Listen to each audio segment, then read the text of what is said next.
It was amazing. It was an incredible, incredible service.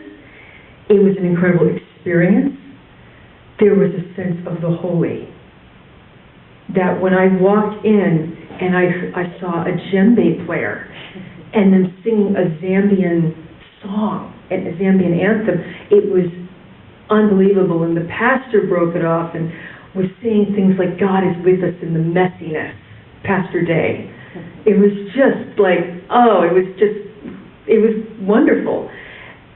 And I connected. I felt that connection. That's what we need. How do you take a step, that first step, that's a very courageous step, saying, yes, I'm believing in hope. I'm going to take this invitation into this call to action. How do we do that? You have to be connected. You seek a connection. You seek it, whatever that is for you. I call it God. Sometimes I call it the great mystery. Sometimes I call it source. God is the divine. I don't really care. I really don't. It's spirit. And so we connect with that. You seek it in everything you do. Everything. Everything. Everywhere. In the shower. You know, you connect. And from the moment you open your eyes flash open, and you're seeking that connection. So you don't just have to go here or to a church or wherever you might go. It's just in you, and it's just with you, and you feel it, and you know it, so that way you're resourced, and you can take that holy step that is a courageous step. That can be very challenging, very trying at times.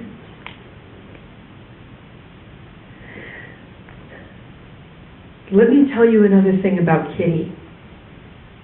And I highly recommend, if you've never seen it, a documentary called The Witness. Yeah. Great. Unbelievable. Yeah. And there was a woman. She was not alone. There was a woman who took that holy invitation. She made a choice.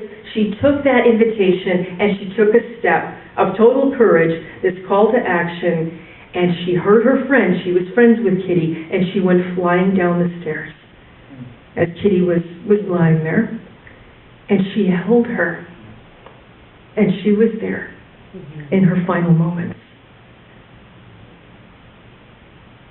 That is spirit. That is spirit moving. That is that step. That is that call. Let us be like that woman. Let us be someone. Let us be people that know we're better than what we've been witnessing on the news, that we can truly step into our greatness. Yay. Amen. You know? Because this is, like I said before, this is the good news. This is the good news for us. And we just need to sometimes take that extra step. And it takes courage. But when you have that connection, you're golden. It's solid. So I'd just like to close with this, and that is, we recognize in this moment that there are choices that we've all made, maybe choices that have not landed us in comfortable places. Speak for myself on that. And choices that have. Choices that have been divinely guided, where we were connected and we stepped in. We stepped on that hope highway. And we recognize all of that, and we remember that we have that continued call that's placed upon our hearts, where all we have to do is show up and say yes.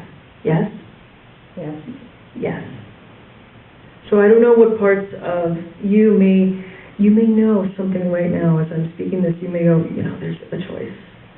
There's something I need to choose to heal. There's something I need to grieve. I need to make a choice to grieve, to heal. There might be something where you go, I have this idea.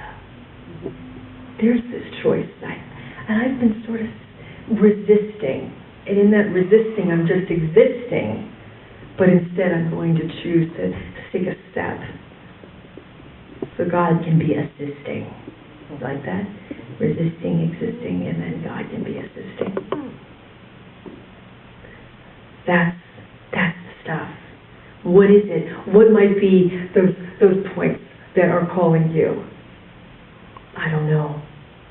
But I invite you tonight to make that choice, to move into that place of action, because this is our hope, and it is the first step. There's more to come, but this is the first step, and it's an important one. Yes? All right. Yes. Amen. Right on. So let us turn within, and we'll have a word of prayer.